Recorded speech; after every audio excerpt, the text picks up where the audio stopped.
બોટાદના ગઢડાના ચભાડિયામાં bogus doctor પકડાયો છે। ધોરણ 9નો અભ્યાસ કરીને આપતો હતો સારવાર। 5 મહિનાથી ક્લિનિક ચલાવતો હતો। ધાર્મિક પંડ્યા દ્વારા ચભાડિયા ગામે આ ક્લિનિક શરૂ કરાયું હતું। ઇન્જેક્શન, દવા સહિતના મેડિકલ સામાન સાથે ધાર્મિક પંડ્યાને ઝડપી લેવાયો। બોગસ ડોક્ટર વિરુદ્ધ ગઢડા પોલીસ દ્વારા કરવામાં આવી કાયદાકીય કાર્યવાહી। વધુ માહિતી સાથે સંવાદદાતા વિજયસિંહ જોડાયા છે ફોનલાઈન પર। વિજય, આ કેટલા સમયથી તે સારવાર આપતો હતો અને કયા પ્રકારની સારવાર આપતો હતો?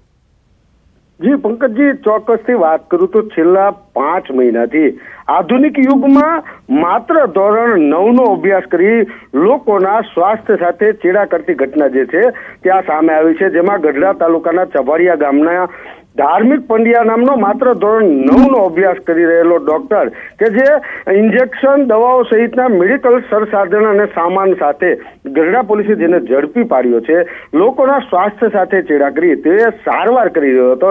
ત્યારે આ પ્રકારના બોગસ ડોક્ટરો ઝડપવાનો કિસ્સો હાલમાં ખૂબ જ વધી રહ્યો છે।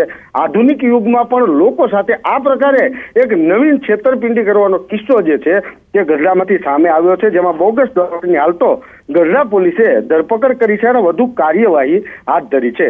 જી વિજયસિંહ, આભાર માહિતી આપવા માટે।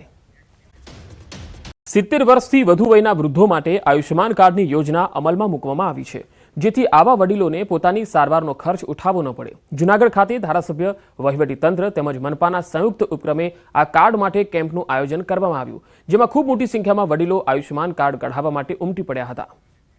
70 વર્ષથી વધુ વયની જે વૃદ્ધો છે તેમના માટે આ કાર્ડની ખાસ યોજના આયુષ્યમાન કાર્ડ માટે અહીંયા મોટી સંખ્યામાં વડીલો આવ્યા, કારણ કે 70 વર્ષથી વધુ વયના કોઈ પણ જે વૃદ્ધો છે તેઓ પોતાના આધાર કાર્ડથી પણ આ આયુષ્યમાન કાર્ડ જે છે એ કઢાવી શકે છે।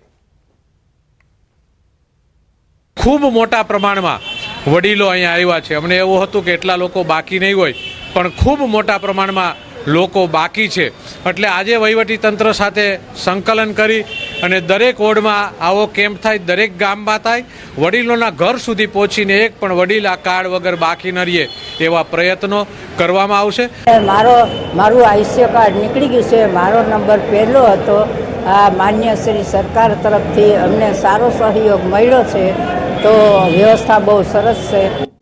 આદિવાસી નેતા ચૈતર વસાવાની ભીલ પ્રદેશ રાજ્યની માંગણીનો જે મામલો છે, ભાજપ સાંસદ મનસુખ વસાવાએ અલગ રાજ્યની માંગને નકારી।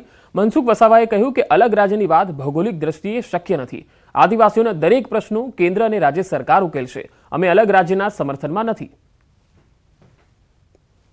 ટ્રાઇબલ અને અલગ જે રાજ્યની જે વાત છે એ ભૌગોલિક દ્રષ્ટિએ પણ બરોબર નથી। અને આજે ભારતીય જનતા પાર્ટીના શાસનની અંદર આદિવાસીઓના ઘણા બધા પ્રશ્નો આજે ભારતીય જનતા પાર્ટીના સરકાર ઉકેલી રહી છે।